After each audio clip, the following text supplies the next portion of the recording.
He was planning his attack. He wanted to see where he would get the most impact, where he thought he could do that.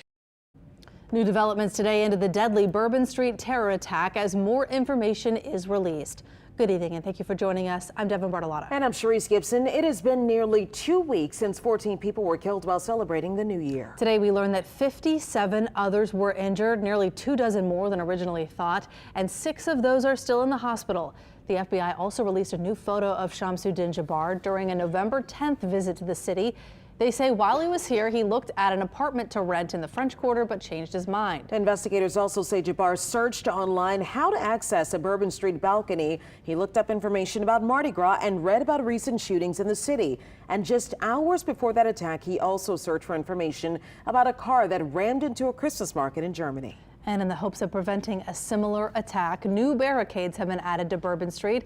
On the right, you see here, this is a video of what the street looked like around this time on Halloween. The FBI says that's the day Jabbar made his first trip to the city.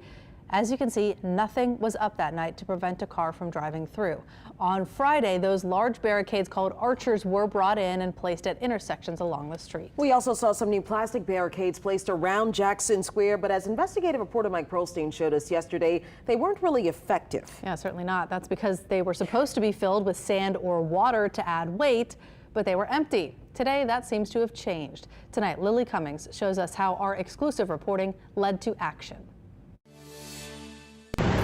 Take a look at this video. It shows a City of New Orleans truck filling barricades in Jackson Square with water on Tuesday morning.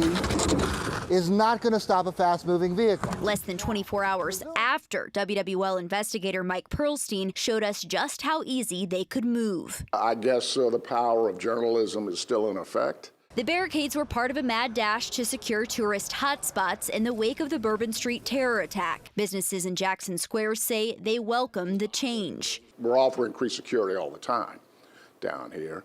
And not only because of the recent event, it's because there have been occasional vehicles come through and there are artists and musicians on both sides of that vehicle. So that's a recipe for disaster right there. But some wonder if these deterrents are capable of preventing a disaster like the one on New Year's Day. It depends on the barricades, if they're strong enough, but with regards to crime, if it's going to get through, it's going to get through. While we were in Jackson Square Tuesday afternoon, our cameras captured an SUV driving through the square with permission from the cathedral.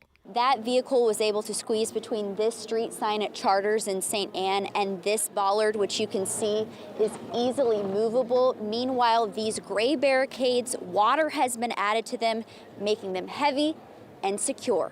The barricades add a layer of protection, but they also present new problems. Those who work in the quarter point out that the pedestrian mall is less accessible for wheelchair users. Still, as the city irons out its safety plan, people are glad to see one less wrinkle. In the French Quarter, Lily Cummings, WWL Louisiana.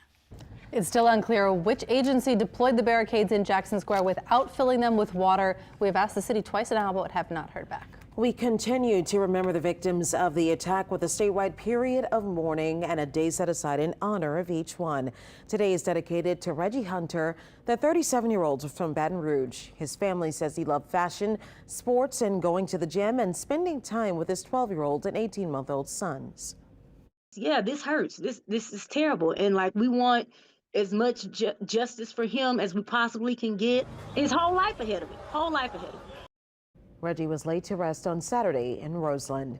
And you can find out how to help the victims of this tragedy. Just go to our website, WWLTV.com, our app, or our social media pages.